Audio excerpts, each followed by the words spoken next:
Nick, good to see you. An important topic today, the 5 investing mistakes that you might be making right now. A lot of us wonder whether we are doing all we can to achieve our goals. And today we're going to talk through those 5 mistakes you might be making, but also how to turn things around. So, mistake number one is getting out when the going gets tough. Well, and maybe it's not having a plan at all. I Yeah, think that's why people get out when the going gets tough is because they I have agree. no idea what's going on. They don't have a plan at all. They get emotional, and then the market drops. And recently, we've been seeing this a lot. The news has been super negative. Hmm. It's almost like all of a sudden you have a 300 or 400 point drop in the market, and everybody's coming out like, oh my gosh, it's the end of the world, or we start seeing those words, the market is plummeting, or the market's way down. And I find that when people have no plan, they tend to jump at the news. And that's what we're seeing a lot of. And we're seeing a lot of news, mostly negative.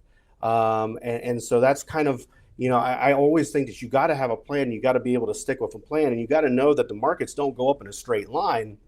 And so don't expect it to. And the markets have kind of gone up in a straight line for a while now, but it was due, and it has been due for these pullbacks that we've been seeing. And another issue is you've got to be able to adapt. In my mind, you have to be able to have a portfolio that can adapt to what's happening in the market. We can't just say in 5 years my portfolio is going to be the exact same as it was 5 years ago. I almost think about Kenny Rogers, and I've used this analogy before. He had that song, The Gambler. You know when to hold them, know when to fold them, know when to walk away, and know when to run. And in reality, I'm looking at the markets all the time. My team is looking at what the markets are doing, and the markets have been in really an up market for the last 2 years. And studies show that usually every 18 to 24 months, the market has a pullback. And Right. that pullback can be somewhere in the ballpark of 10 to 20%. Hmm. And really, we've gone past 24 months. We haven't had that pullback, and we're kind of due for one. And so it's not unusual for it to happen. We've started seeing slowdown since December.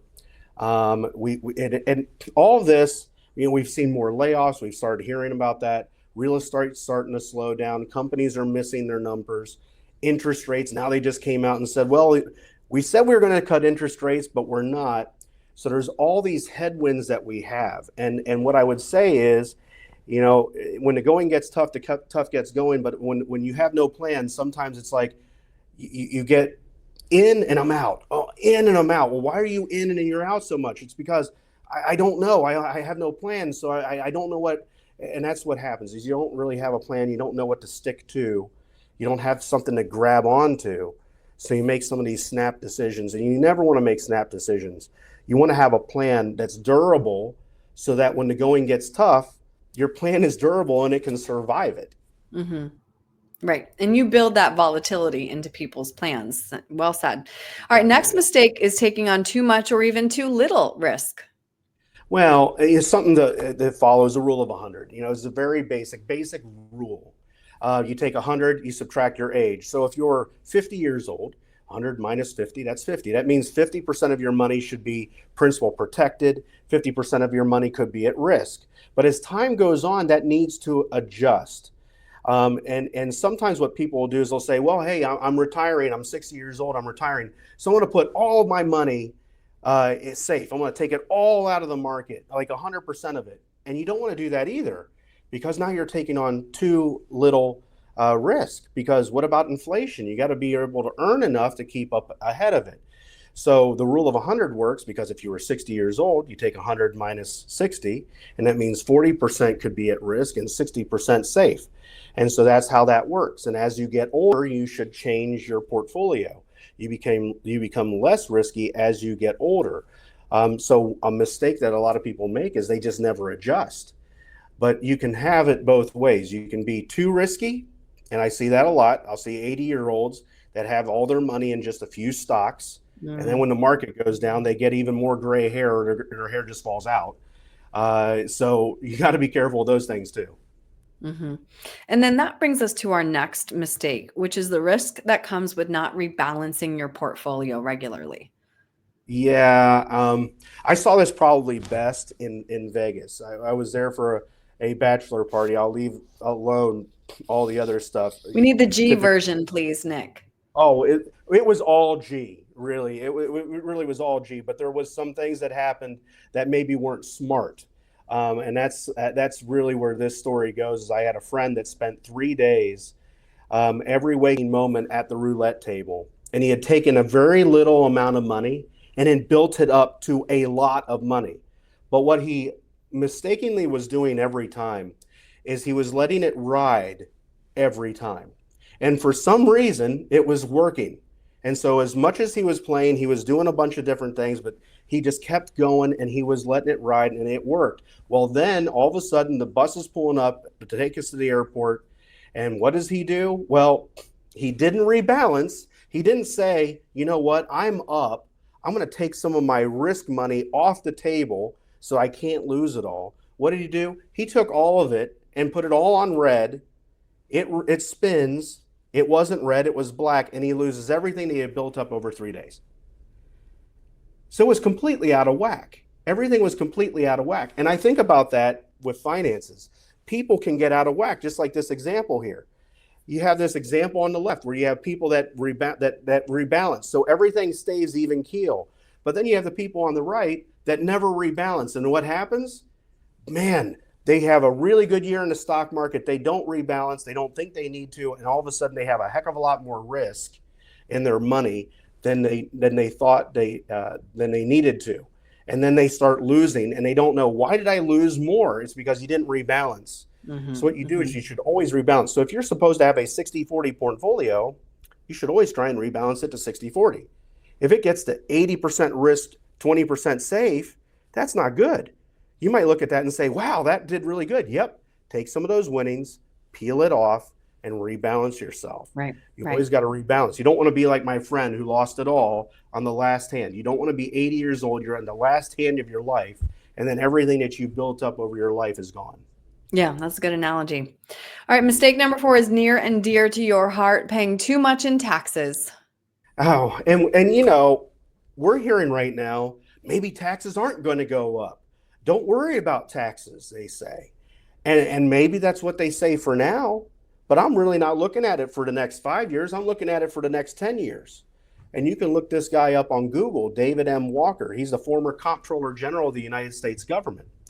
And he says that when he looks at it, that we are so far in debt that we are going to have to literally double taxes on people just to be able to climb out of the debt that we're in. So if he's saying that, just think about the taxes you're paying now and just double it. That's a scary thought, isn't it? I mean, it's scary for me. And so if that's the case, that we've got to do some tax planning. So you always got to look at it that it's not where the short term taxes might go down in the short term. What about the next 10 years, the next 15, the next 20, the next 25 years? Taxes are going to be going up. And so you got to be able to do something, because the less you can pay in taxes is the more in your pocket where it should be. Right.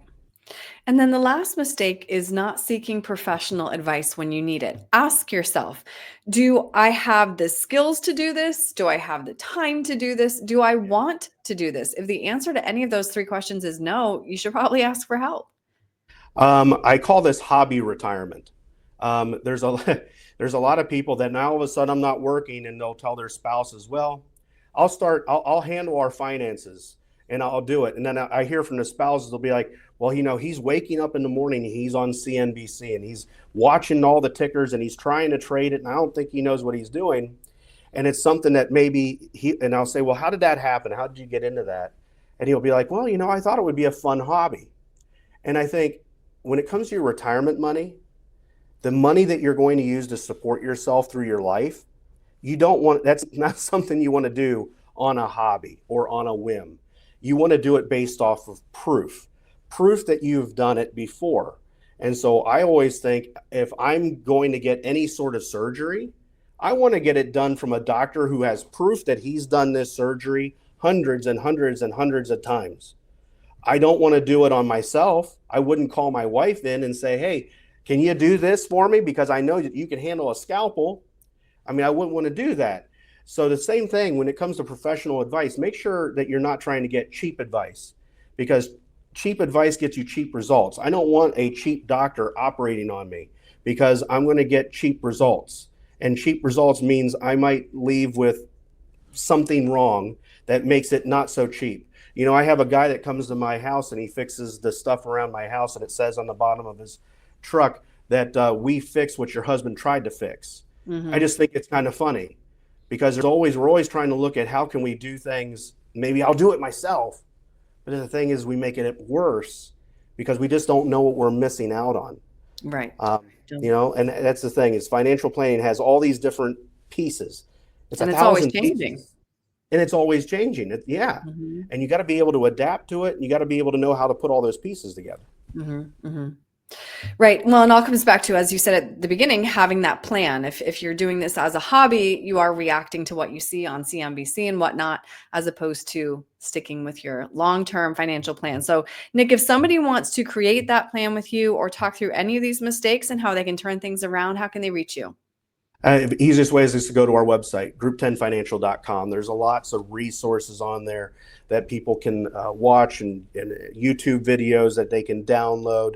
And then obviously, if you go through that and it's something that you feel, you know what, I feel like I really need some help with this. Well, then it's really important then at that point to schedule a 15-minute strategy session call with us where we can really kind of see if there's something that we can do to help Mhm. and what state that you're in and what's bothering you. How do you feel about where you're at and what can we do to help?